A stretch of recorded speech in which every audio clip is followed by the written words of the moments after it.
Hello students, आज हम पढ़ेंगे ऋतुराज की कविता कन्यादान। ऋतुराज का जन्म सन 1940 में भरतपुर में हुआ था। 40 वर्षों तक अंग्रेजी साहित्य में अध्यापन के बाद सेवानिवृत्त हो जयपुर चले गए। मुख्य धारा से अलग समाज के हाशिए के लोगों की चिंताओं को ऋतुराज ने अपने लेखन का विषय बनाया। दैनिक जीवन के अनुभवों की सच्चाई उनकी कविताओं में दर्शनीय होती है। अपने आसपास के शोषण तथा विडंबनाओं की गहरी पकड़ कवि को है। इनकी भाषा भी परिवेश तथा लोक जीवन से जुड़ी हुई दिखाई देती है। कितना प्रामाणिक था उसका दुख, लड़की को दान में देते वक्त जैसे वही उसकी अंतिम पूंजी हो। इस कविता में कन्यादान के समय माँ अपनी बेटी को स्त्री के परंपरागत आदर्श रूप से हटकर सीख दे रही है। इसमें कोई भावुकता नहीं, बल्कि माँ के संचित अनुभवों की पीड़ा की प्रामाणिक अभिव्यक्ति हुई है। जब माँ ने अपनी बेटी के विवाह के समय उसे विदा किया तो उसे लगा कि वह उसकी अंतिम पूंजी किसी को सौंप रही है। लड़की अभी सयानी नहीं थी, अभी इतनी भोली सरल थी। उस समय उसका दुख स्वाभाविक था, क्योंकि उसकी बेटी माँ से अपने सुख दुख की बात कहती है।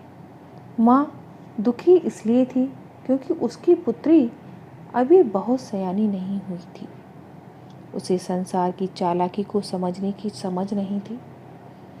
उसे ससुराल पक्ष की कठोर सच्चाइयों का और पुरुष प्रधान समाज के बंधनों का ज्ञान नहीं था। उसमें इतनी सरलता और भोलापन था कि उसे सुख का आभास तो होता था, लेकिन दुख बाँचना नहीं आता था। सुख क्या है यह तो उसे पता था, किंतु दुख किसे कहते हैं यह नहीं पता था। पाठिका थी वह धुंधले प्रकाश की, कुछ तुकों और कुछ लयबद्ध पंक्तियों की। वह तो जीवन के धुंधले प्रकाश से ही परिचित थी। उसे ज्ञान नहीं था कि इस धुंधले प्रकाश में अंधेरे का भी सम्मिश्रण है। लड़की का आगामी जीवन सुख दुख का मिला जुला रूप होगा। वह जीवन की तुकों और लयबद्ध कविता को पढ़ तो सकती थी, परंतु उसका गहन अर्थ सुलझाने में अभी निपुण नहीं थी। व्यवहार कुशलता उसमें नहीं थी। वह जीवन के भौतिक सुखों को ही वास्तविक सुख समझ रही थी। माँ ने कहा, पानी में झांककर अपने चेहरे पर मत रीझना।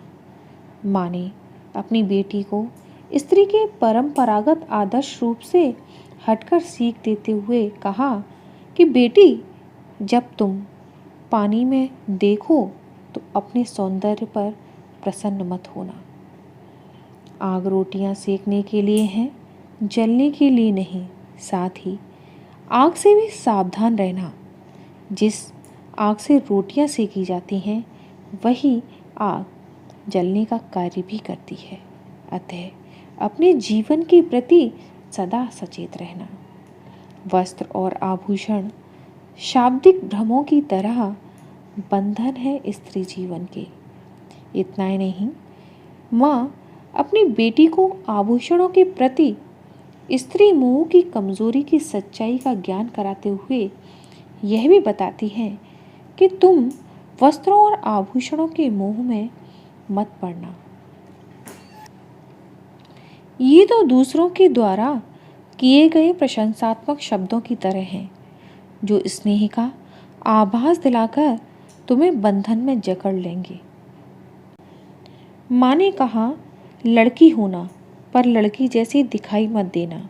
ससुराल में रहकर तुम लड़की की तरह मर्यादा भरा आचरण करना, लेकिन एक सामान्य और कमज़ोर लड़की की तरह किसी के अत्याचार को सहकर दुर्बल मत बनना।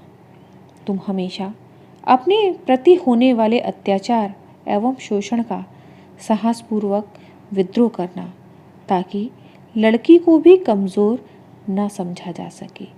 माँ ने अपनी लड़की को सलाह दी, तुम मन से लड़की की तरह भोली, सरल और निश्चल रहना, परंतु लोक व्यवहार में सावधान रहना।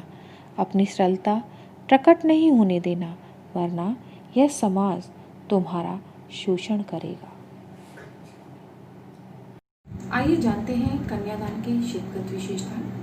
यहाँ भाषा सरल, सुबोध, खड़ी बोली है। स्त्री जीवन की गहरी संवेदनशीलता है। माँ के संचित अनुभवों का दर्द अभिव्यक्त होता है। दान में दी गई वस्तु पर अधिकार नहीं रहता।